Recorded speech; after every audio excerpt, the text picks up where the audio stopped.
you shall also be a crown of glory in the hand of the Lord. Dear listener, welcome to Crown of Glory podcast, a bi-monthly show that serves to remind you of who you are in God through personal stories and godly conversations. With your host, Juliana Ndenya. Thank you so much, Mr. Geff, for accepting to be a guest at this podcast. It's such an honor. I'm also honored to be having and hosting such a grace like you.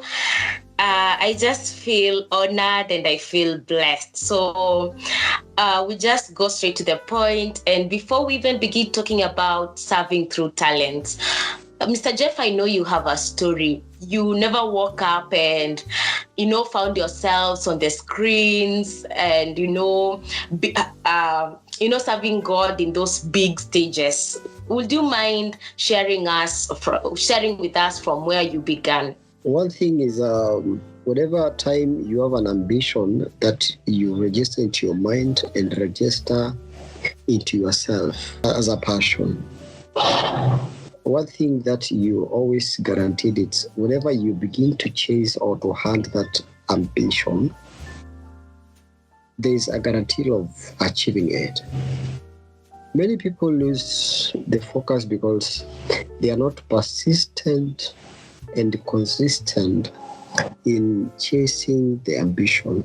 So for me, I would say the two words that I've been applying into my life and into my ministry for me to be where I am, it is the persistence and the consistency. You will never mention consistency and fail to mention humility.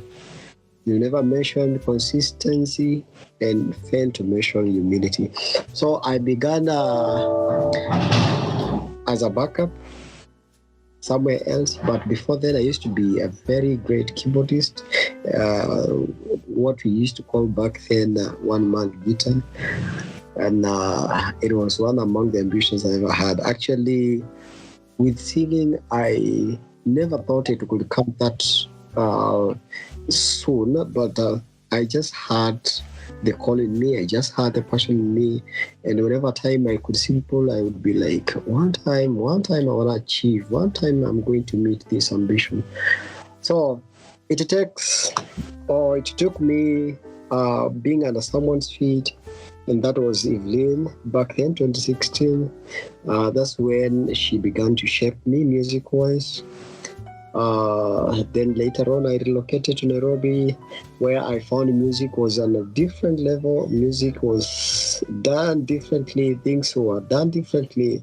So, having been mentored into upcountry or into suburbs and all that, I felt that I had to elevate my standards in singing, because in God there is perfection. You cannot mention God and fail to mention perfection. So I felt there was a necessity for me to engage or enroll into a music school where I learned what we call the vocals, or singing as a profession. Yes, and from there, with the humility, with the persistence, trying to chase whatever God had bestowed in me, I stayed humble to whoever people that God granted me to mold me, to sharpen me into this ministry. And that was Evelyn. Evelyn did her part. She gave it later to Elena Ken. And up to date, I'm still under the feet of Elena. I don't know who's coming next. But you can never be something, because out of something, someone is behind. So I would say it has taken people that God sent, that God maybe in one way or the other gave a burden to uphold me, to guide me, to govern me, or even teach me. So with all those aspects, the persistence, the consistency, with people around me, it has taken me to be here or where I am. Oh, wow. That is such a nice story. I never knew if you went to school, to a music school. Yeah, it is important. It's important to sharpen your talent. because most of the times people tend to think it's natural, of which yes it is. To most people or to some people it is natural that they can sing, but sometimes if you do not acquire something naturally, you can acquire it through knowledge. I think you know that. So for me, I felt the natural way of singing was not enough for me to express myself in the way I felt or in the way I intended to this God by the natural way I had or I knew. So I thought of engaging into a musical school. Which is very That is important. good. Very important. Yeah, because most of us we are singing the way we want, and that's why you find it is taking us a lot of time to understand music, to understand vocals. We as ministers, you've realized somebody can sing from the studio with the help of the computer, with the help of the softwares and the plugins. But when that person goes to the stage to minister to people, that person cannot do it.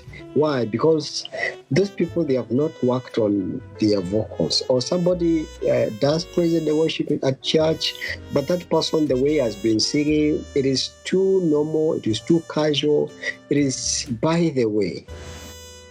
So there is a need, there is a purpose of cultivating your vocals. Yeah. Okay. Actually feeling that like I should just go back to school, and because I try singing, I am not sure if I have that talent, but I think I should now enroll in a music school and do sing better and serve God through this talent.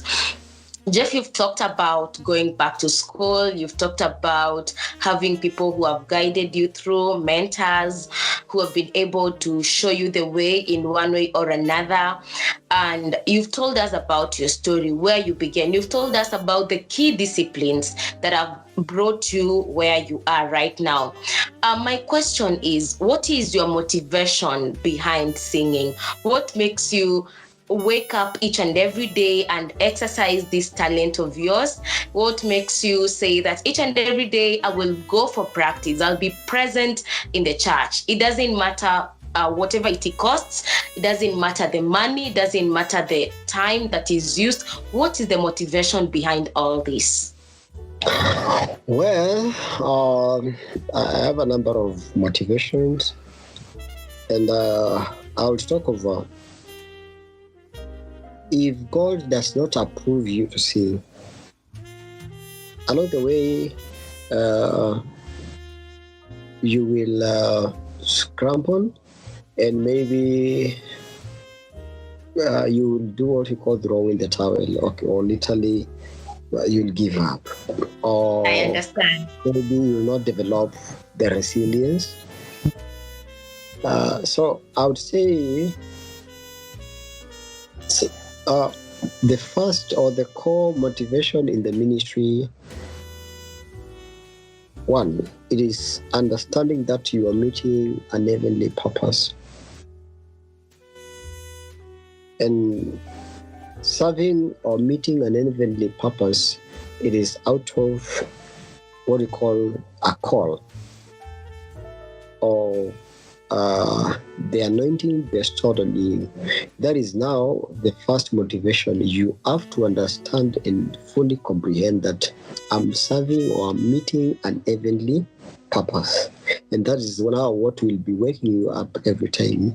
You're like, if I don't sing, God is going to question me, because He has given me the gift, He has given me the Spirit, He has given me the wordings, He has done this. So, like, you feel or you take it as an accountability that God has bestowed on you. So, first of all, the core motivation behind the ministry is it's a call that I have to fulfill. The other thing is also a personal satisfaction. There are people, okay, let me talk in terms of myself, that if I stay without singing, then I'll definitely get admitted in the hospital. I'm sorry, okay. But whenever you have a passion or a gift in you, it boils in you in a way that if you don't deliver it, it begins to explode. It begins like to explode within you, to detonate within you. So it is unless you deliver it, that's when you have the peace of mind. A few pastors, you would hear them talking of, I went through this mystery kind of life till I understood and fully comprehended the purpose of God. So again, it is also a self-satisfaction. Whenever you deliver it, you feel so relieved, like you've given or you've fed the body whatever, or your spirit, you fed it whatever it needs. Again, I would say motivation behind is also trying to achieve what we call the establishment of the kingdom, because people are singing. You realize there are people who are singing with different purposes, with different ambitions, but now for you, in the singing, besides singing to worship, you also have another task that is now establishing the God's kingdom. So again, you take it as a responsibility to establish an heavenly kingdom. And then the other thing is also interest. Maybe whenever you see someone singing, whenever you see Wilberforce singing, okay, I'm just trying to quote some of the people that you may know. You're seeing someone like Boaz singing, like you see this particular someone singing, and you're like, wow, God, I wanna sing for you like so and so. Or the way we tend to hear or read about David, and you're like trying to gather the picture on how David used to do it, and you're like, I wanna sing to you how David used to do it. So I would talk of also another motivation is the interest out of how people do it. There are so many. I also would say that I sing to grow spiritually. I sing sometimes to heal up myself. I sing to calm down myself. I sing to empower myself. I just have a lot of motivation that are behind me singing. Oh, thank you so much, Mr. Geff, for the response. It's really a lot. I've listened to what motivates you, and I'll say that is so incredible. Having a passion, knowing that when you wake up each and every day to use your talent, you're serving God. The other thing is you are growing there so much. And so to our dear audience, it's such a great message. It's such great information that you've been given by Mr. Geff, that for you to exercise your talent, for you to use your talents to serve God, there must be something behind you that is motivating you. And one thing is that you have to wake up and serve God. Sometimes you may feel that you don't want to serve Him. You don't want to wake up, you don't have the time, but it's always good to find time in between. So, Mr. Geff, you talked about going back to school, and I still want us to talk about skill development. You say that you noticed that you can sing, you noticed that you have a talent, and you decided to go back to school. Why was it important to go back to school? Or in other words, what can you tell our audience about skill development? Anybody out here who wants to sing, and apart from singing, each and any other talent they are using in serving God. We have people who are very good in ushering. We have very good people who are best in many other things and talented and skilled in many other things. How can they improve their skill? Okay. What I think is not necessarily, now that ministry covers a lot, covers a very broad department in church. You've just mentioned something to do with ushering. We have the intercessory team and all that. So we have diverse departments in church. So what I think with the,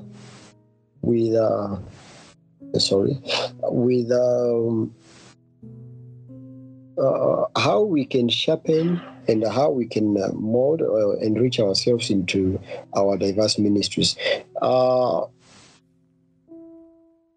For me, I would talk of, if at all, it's not about enrolling into any institution. Then we can embrace bringing in or trying to introduce some programs in our churches, that is, respective churches. We realize we introduce a program that we are bringing, or whereby we are bringing in people who come and talk to the praise and worship, who come and train them, who come and empower them on how to do it. Again, we think of coming in with a program whereby we want to enrich the intercessory department, we want to enrich the ushering department, because I understand not everybody will earn the opportunity to go to a school and learn about but we can embrace these programs into our respective churches and ensure that people, at least they are enlightened on how, or they at least given the basic knowledge on how to do or to run ministry into their different positions. So, talking of enrolling to school, importance of going to school,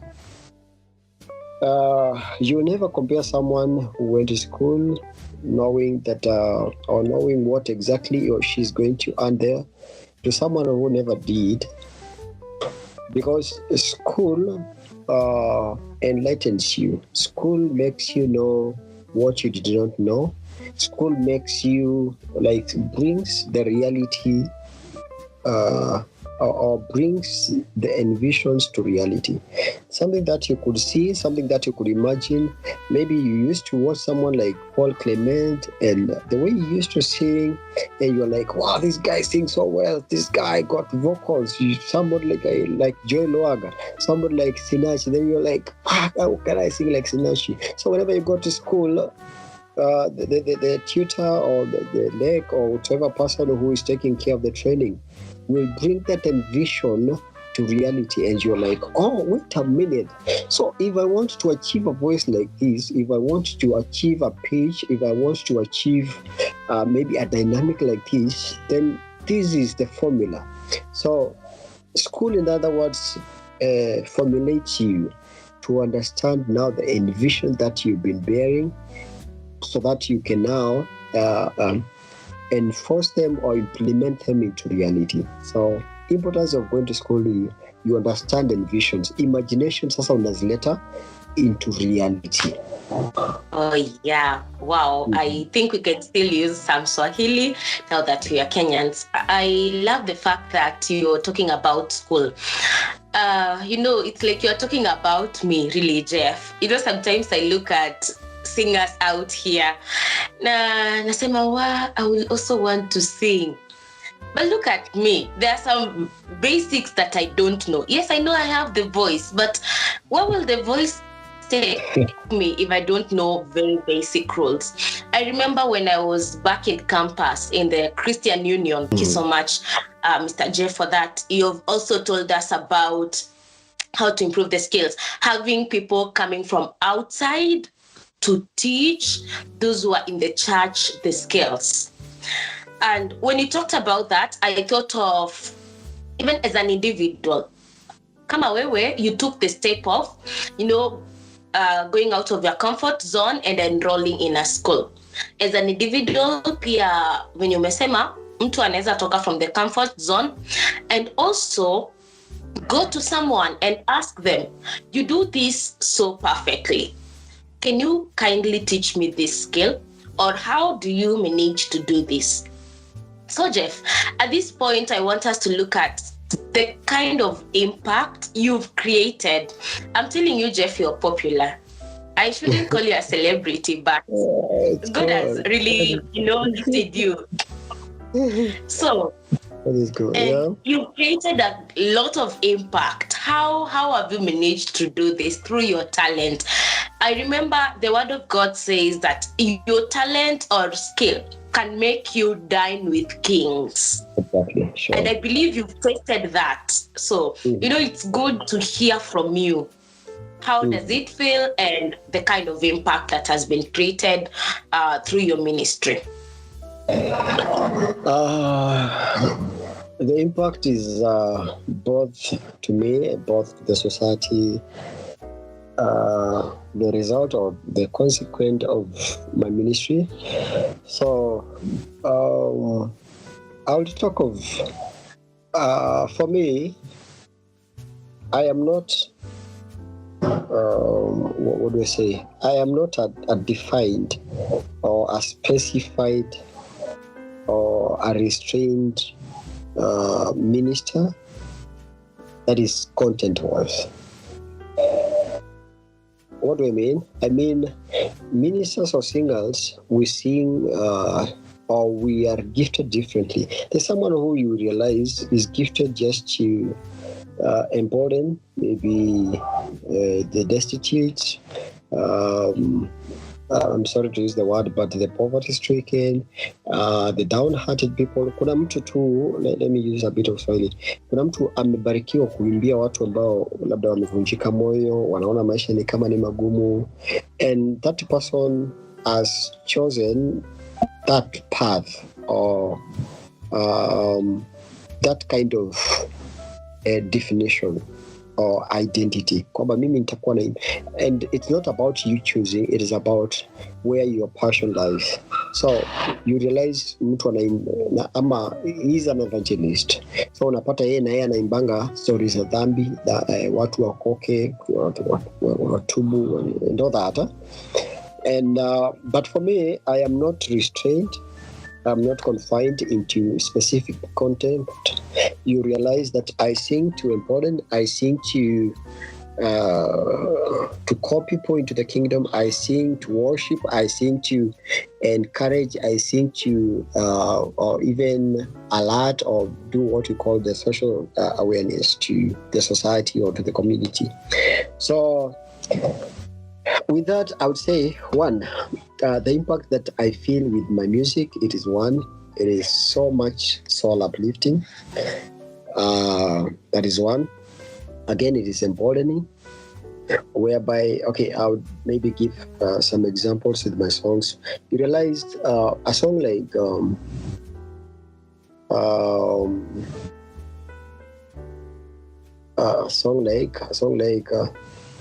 Dayoni Yesoni Wengwenda Muno Muno, and there's this part says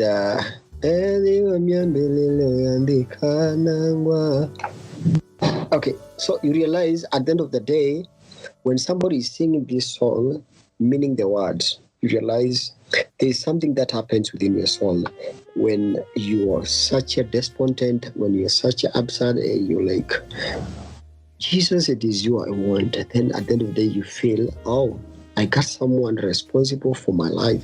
I got someone who is there for me. I got someone who is there beyond the despondency. So again, I've said it is my ministry. You realize it has the impact of empowering. You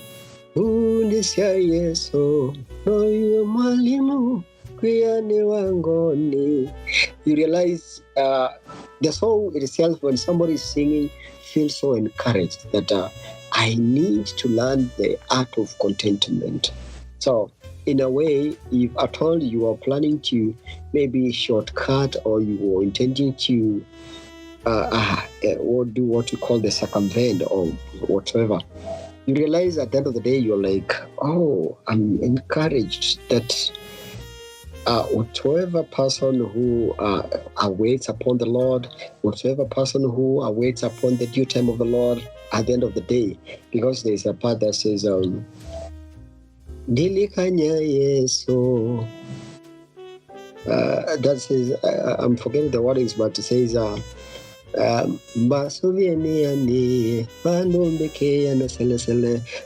like the song reminds you that there are points that God himself takes you, not you to take yourself, or not times and season to take you. It is him, the Lord, to take you. So that is also another impact that I would say. I have quite a number of impact that I would say it's about my songs, but I would just mention a few, at least maybe 4 to 5. So another impact I would say it is calling people into the kingdom. I also sometimes become what you call an evangelist. I'm yet to release a song that contains an evangelical content, but there is a song that says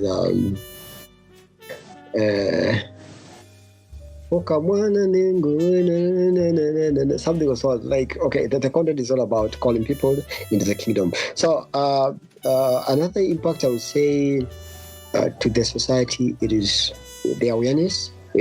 My ministry realize, or my songs realize, they are creating awareness into the society. They are creating into the Christian household, or to the household of faith. That actually, I was composing the song the other day, and I was singing. Like Jesus, you told me you told us that you're preparing some dwelling place for us, and later you come. But the sooner you left, there came other pastors who are corrupting whatever you left for us. So, like, it is an awareness to the household of faith that there are people who are coming, or who came after Jesus, to corrupt whatever the disciples and Jesus himself that taught, and whatever is being taught by the authentic pastors and ministers of the gospel. So it is also, I would say, my ministry is also creating a lot of awareness that we are existing into very much weird and wicked times.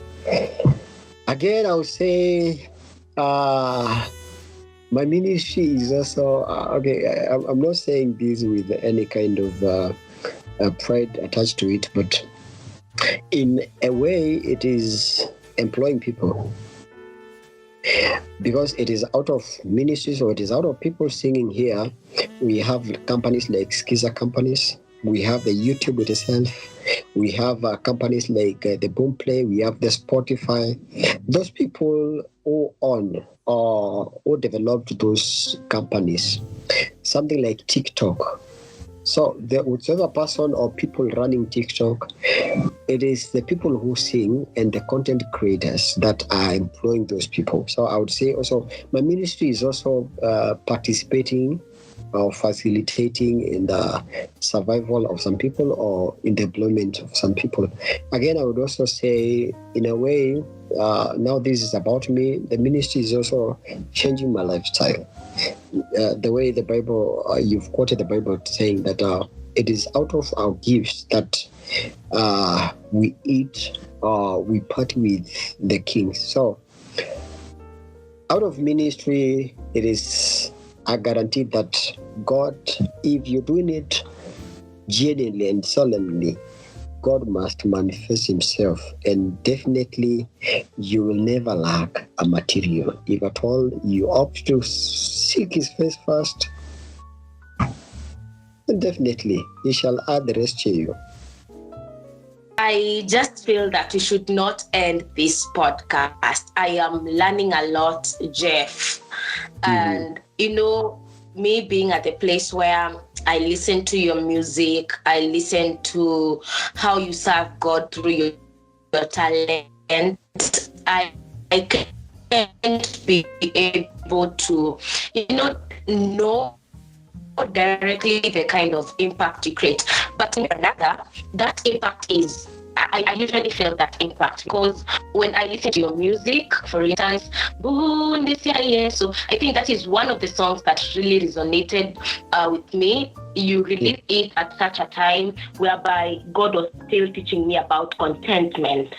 And the good thing is that when you release a song, there's somebody somewhere who needs that message at that appointed time.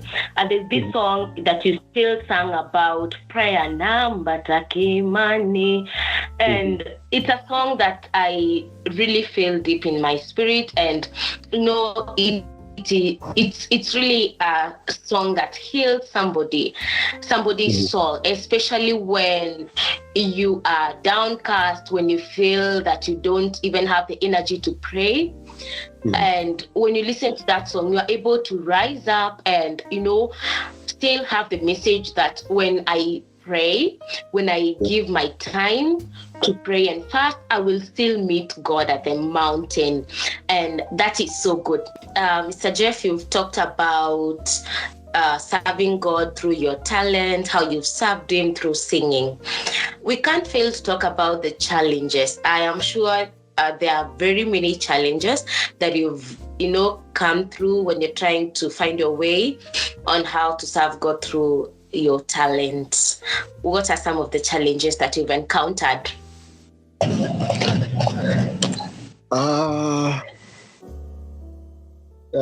We talk of the higher the anointing, the bigger the test.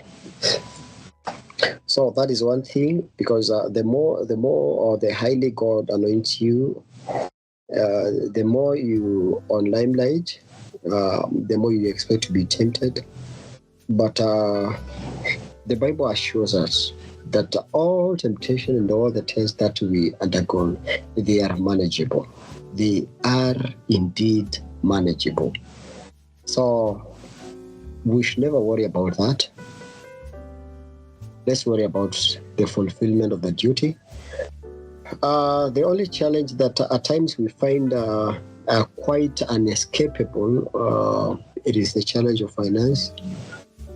You realize because we want to, it's not about consistency, but again, consistency is also an aspect that is very key, it's very essential in the ministry, that si unaimba nyimbo moja na unakaa miaka ingine miwili ndio urudi tena. No, not at all.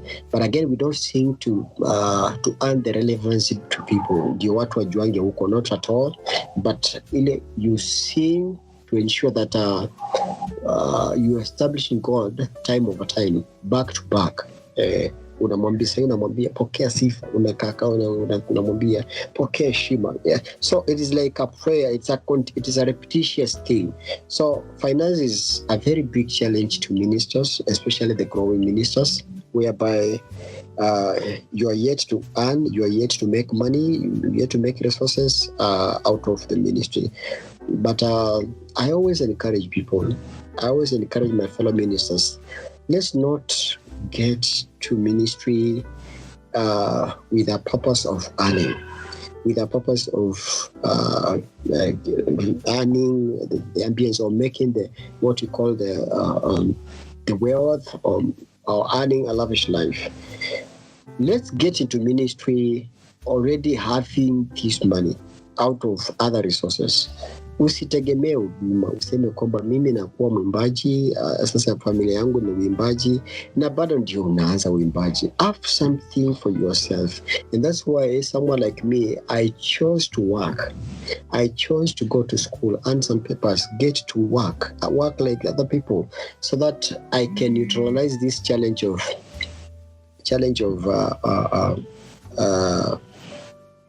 having finances as a challenge into my ministry. So you realize, for me, making it out in the ministry, it's easier and simpler because I have resources. As I wait for the Lord to uplift me to the standards of His will, I have something that I can invest for the ministry to keep on going. So that's also another challenge. Temptations. When I talk of temptations, of course, you understand temptation covers. This is a very crucial topic. It covers a lot. It covers the temptation whereby people defame you, people revile you, but you opt to be resilient in all that. So, let me talk of just of that shallowly. I won't go into details, but it covers now the sinful temptations. It covers about when people defame you, when people backbite you, when you have what you call the accusations, when somebody insults you for no reasons, and all that. So when people talk ill of your ministry, talk ill of your music, you're singing, and then someone comes from nowhere and be like,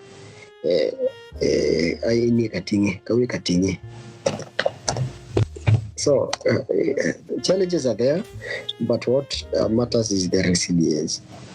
Yes. Yeah. Oh, yeah. You've really explained well on the challenges. Yeah. And I believe that those are some of the challenges that all other people out here who are serving God through their talents go through, especially when you talk about temptations. Temptations is a wide topic, and I think we are going to have a topic specifically for temptations, the kind of, and how to overcome the temptations. So, Mr. Geff, we talked about something to do with songwriting. Sometimes we, the recipients, we, the audience, wonder, sasa huyu mtu anaketi chini, then anaandika tu song, ama amelala, then a song comes, or what really happens? Okay, we have different criteria on how songs are bestowed on us.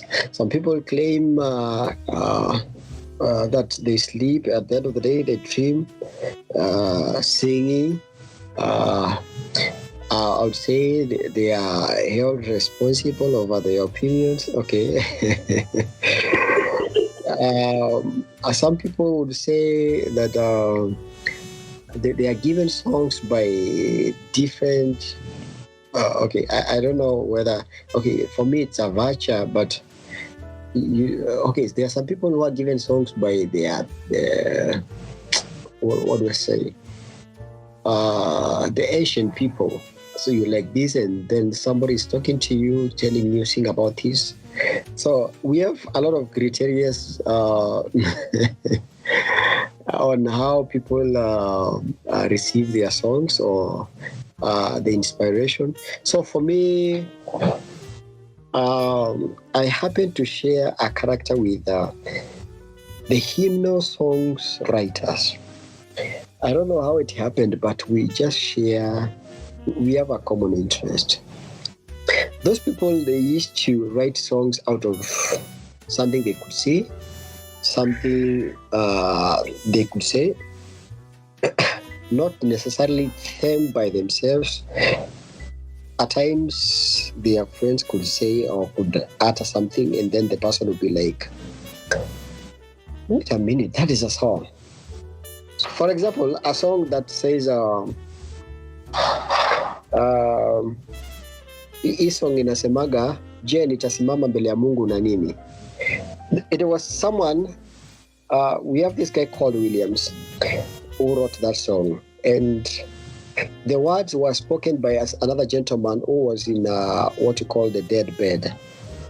Alikuwa too like in a state whereby he was so desperate and so like he was losing it.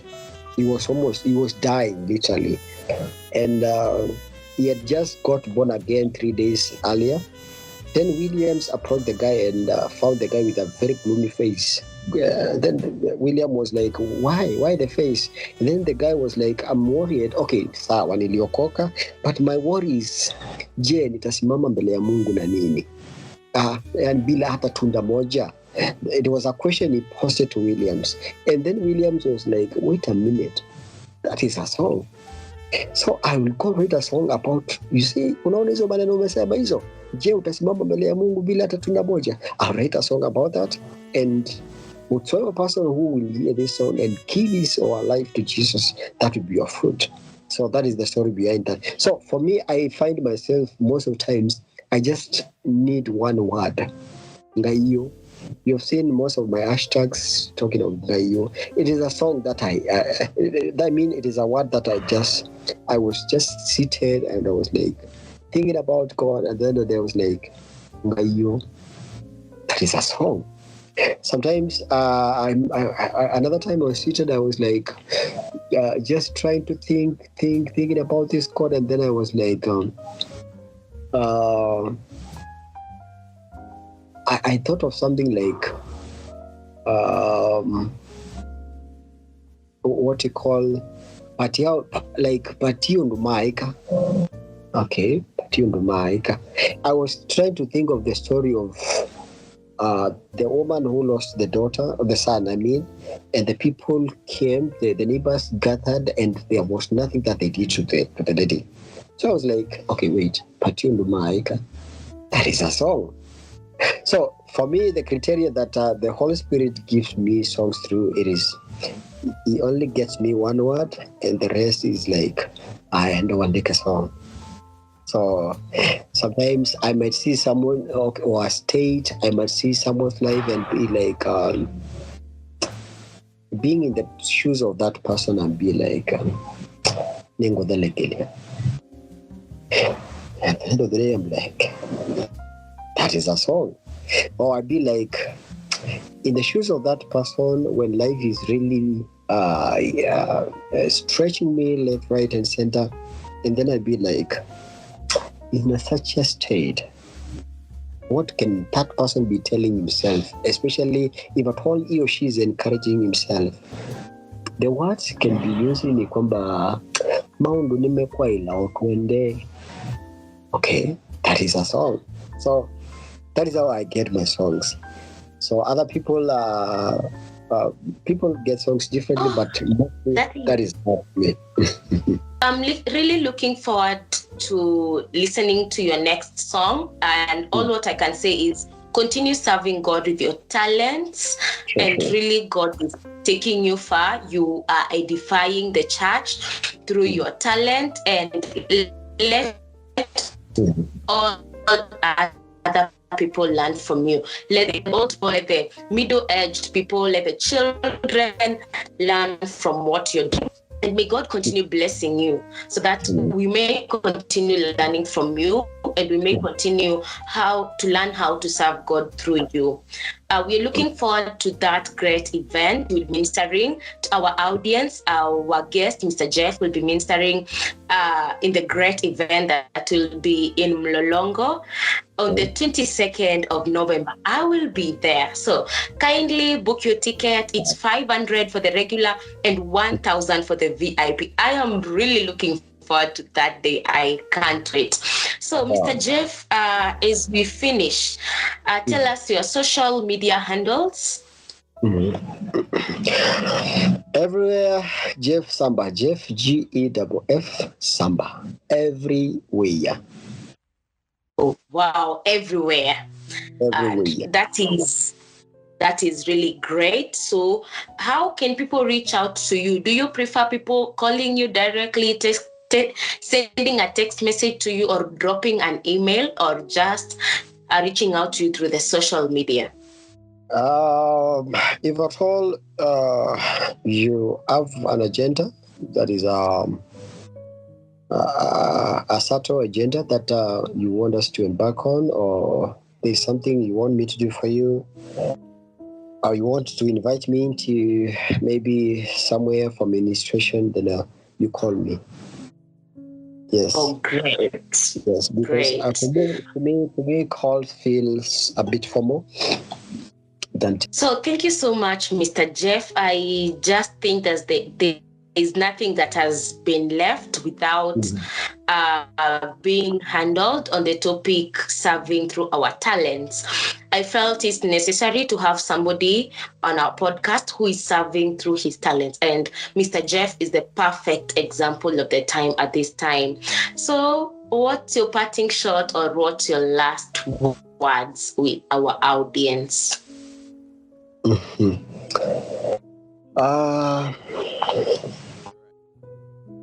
I'll just take you to the words that I spoke.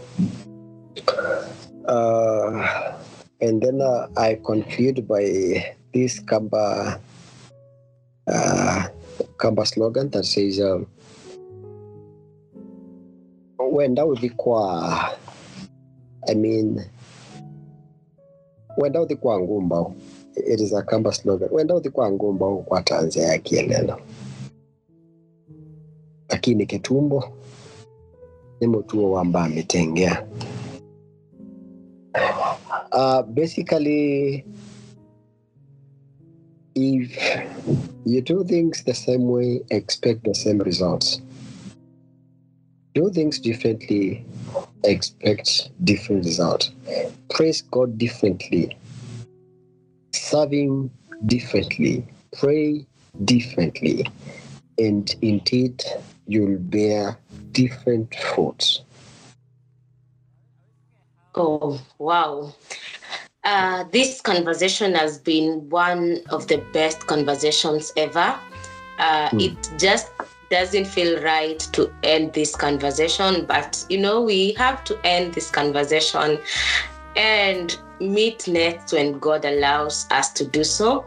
I am believing that next time we'll be hosting you at Crown of Glory podcast. It will be a physical meetup, that is it, and we'll be able to have you in our studios. That's my prayer, and I'm looking forward to that. I really thank you for accepting to be a guest at this podcast. Thank you for your words. Thank you for how God has used you, and thank you for being a good example to this generation and to the next generation. May God continue using you, and may His grace be sufficient to you. Thank you so much. Bye-bye. Bye-bye. Thank you for tuning in to this show. Hope, live, and grow in Jesus Christ. Remember to leave your thoughts, follow the podcast, and share widely. Until next month, stay safe.